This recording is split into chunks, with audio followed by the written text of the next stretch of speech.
Well, today the Senate held a hearing to address what the U.S. views as worldwide threats. From the rising power of China to cyber war concerns to Iran's nuclear program, the U.S. is finding much to fear these days. It was once al-Qaeda considered to be America's top threat, but today it seems Iran is what scares the U.S. the most. This despite Iran and even top U.S. military leaders coming out and saying the country is not building a nuclear bomb. So what is behind all this fear-mongering going on today? Well, Ray McGovern, former CIA analyst, joins me now. Welcome to the show, Ray.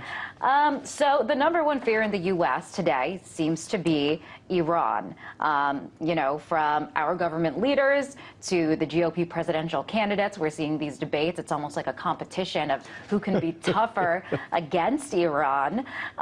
So, I mean, do you think that these fears are justified? They're not. It's a synthetic stoking of fear. And you use the word synthetic, yeah, meaning they're made up, elaborate. It's manufactured.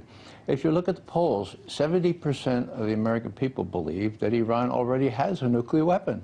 That's exactly the same percentage of people in 2002 who were persuaded by what I call the fawning corporate media to believe that Saddam Hussein was working on a nuclear weapon. It's bizarre.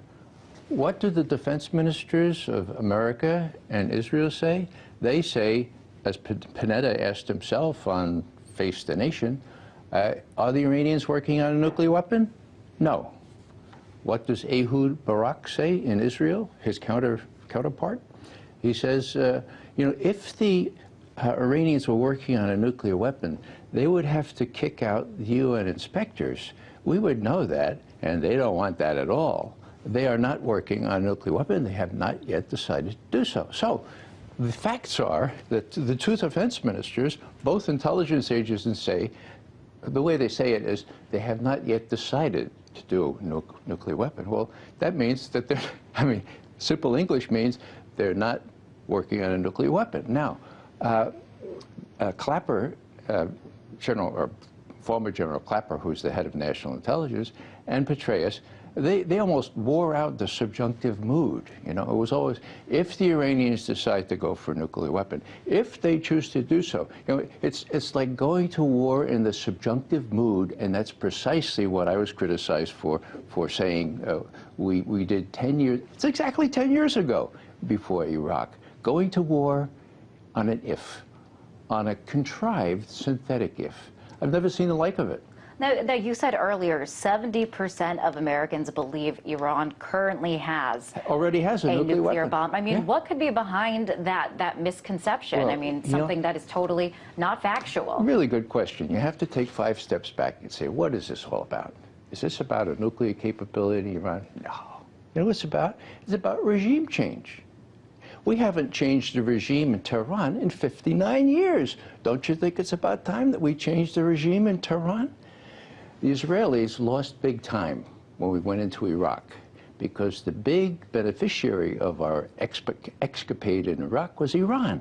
Now they've lost Egypt to the south, they've lost Turkey to the north. They want regime change in Tehran. Unfortunately, their influence among U.S. policymakers is so strong that they constructed this imaginary threat about this nuclear weapon so that they can do sanctions, that they can do $400 million worth of covert action in Iran to perhaps elicit a reaction from Iran where they can zap them with military means. That's what the name of the game is, and people should realize that because, you know, it's very, very close to the kind of situation that happened exactly 10 years ago. It's almost bizarre. Deja vu all over again. This time, it's not Iraq. This time, it's Iran.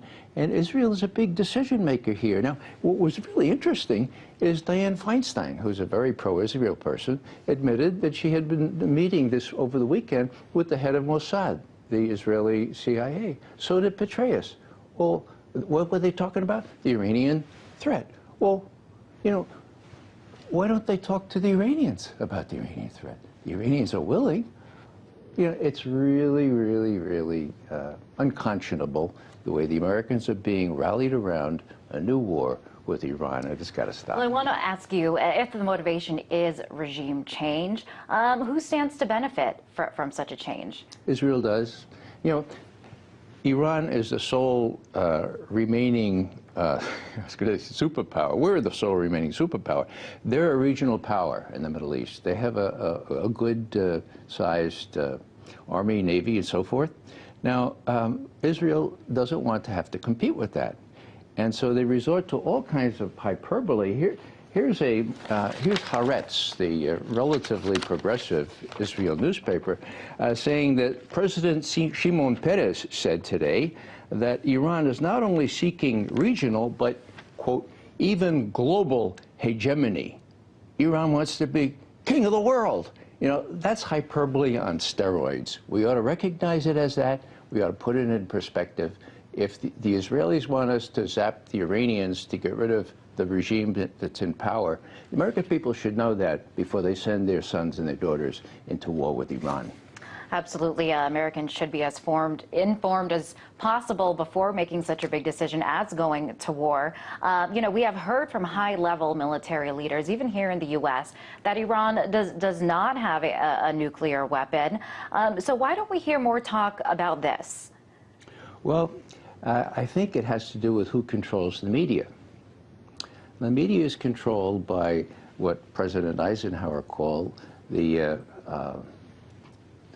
complex, the military-industrial complex, and they make big money out of wars. It's also dominated by pro-Israeli people. I mean, look at who does all these shows. Look at the New York Times. They wouldn't even, the New York Times or the Washington Post wouldn't even report some of the things that Panetta and Ehud Barak said. So there are great forces in this country that, and particularly in a political year, which make me fear that Netanyahu, who really has the initiative here. Don't think for a second that Obama has the initiative. Netanyahu has the initiative. He thinks that our president will just kind of sit back and say, oh, darn, if they attack Iran and we get involved in that. If he thinks that, he's going to do it. And what I would appeal for is an overt, outspoken statement by the President of the United States saying, look, Ehud Barak and Bibi Netanyahu, if you do this, don't count on us to pick up the pieces, because there are going to be a lot of pieces. Even a previous Mossad director in Israel has warned that this could be the end of the state of Israel, and I think that could be. Right. Thank you so much for coming on the show and weighing in on this interesting perspective. That was former CIA analyst